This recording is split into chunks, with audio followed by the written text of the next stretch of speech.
नमस्कार, कविता स्वयंपाकघरमध्ये तुमचं स्वागत आहे। आज मी तुमच्यासाठी घेऊन आले आहे तांदूळ आणि साबुदाण्याचे खमंग, कुरकुरीत आणि फुगणारे पापड।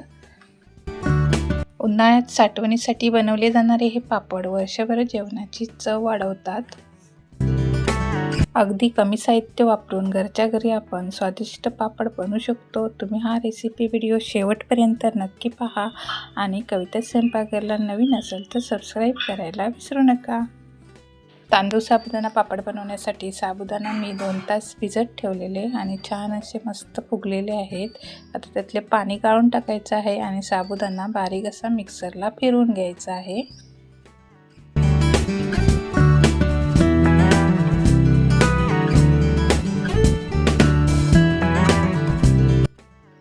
साबुदाणा मिक्सरला मी बारीक वाटून घेतल्यावरती ते एका परातीमध्ये काढून घेतलं आहे आणि ते आता त्यामध्ये जे पीठ घेतलेलं आहे मी 1 टोप ते त्यामध्ये साबुदाण्याच्या पिठामध्ये मिक्स करून घ्यायचं आहे।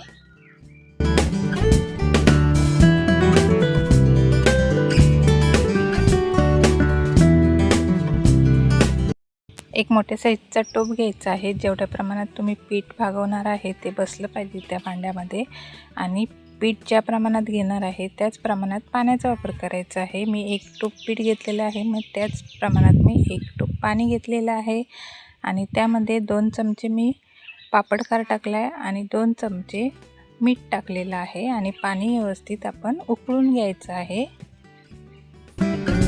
पाणी चांगलं असं मी उकळून घेतलेलं आहे आणि त्यामध्ये आता हे साबुदाणा आणि तांदळाचं पीठ एकत्र मिक्स करून घेतले ते त्यामध्ये टाकायचं आहे आणि पाण्यामध्ये व्यवस्थित असं मिक्स करून पीठ भागून घ्यायचं आहे किंवा वाफवून घ्यायचं आहे।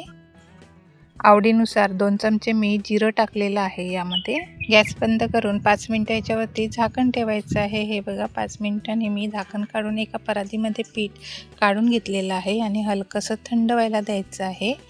हलकंसं थंड झालं की पीठ व्यवस्थित असं मळून घ्यायचं आहे। व्यवस्थित मळून ते पुन्हा त्याचे गोळे गोळे करून छोटे छोटे ते चाळणीमध्ये ठेवायचे आहेत आणि 10 ते 15 मिनिटं पीठ वाफवून घ्यायचं आहे। माझ्याकडून हा व्हिडिओ स्किप झालेला आहे। हे बघा भागून घेतलेलं पीठ मी पुन्हा 15 मिनिटं वाफवून घेतलेलं आहे चाळणीमध्ये आणि एका भांड्यामध्ये काढून थोडं थोडं पीठ घ्यायचं आहे आणि मळून घ्यायचं आहे। त्याचे छोटे छोटे गोळे करून तुम्ही लाटण्याने किंवा पापडचा साचा असेल त्याच्यावरती बनवून घेऊ शकता पापड। हे बघा मी या पद्धतीने सर्व पापड बनवून घेणार आहे। हे पापड खूप छान मस्त टेस्टी लागतात, कुरकुरीत असे। हे बघा प्लॅस्टिक किंवा कापडावर छोटे छोटे या पद्धतीने असे पापड घालून कडक उन्हामध्ये 3 ते 4 दिवस वाळवून घ्यायचे आहेत। हे बघा मस्त असे पापड मी 3 दिवस कडक उन्हामध्ये वाळवून घेतलेले आहेत। मित्रांनो, पापड पूर्ण वाळल्यानंतर तळल्यावर ते किती सुंदर फुगतात आणि कुरकुरीत होतात हे तुम्ही पाहू शकता आणि लहानांपासून मोठ्यांपर्यंत सगळ्यांनाच आवडतील हे पापड। हे बघा मस्त कुरकुरीत असे तांदूळ साबुदाणा पापड बनवून तयार आहेत। तुम्ही पण या पद्धतीने नक्की बनवून बघा आणि माझी रेसिपी कशी वाटली ही कमेंट करून सांगायला विसरू नका आणि कविता स्वयंपाकघरला नवीन असेल तर सबस्क्राईब करा आणि त्याचबरोबर लाईक शेअर करायला विसरू नका। व्हिडिओ पाहिल्याबद्दल धन्यवाद। Bye bye.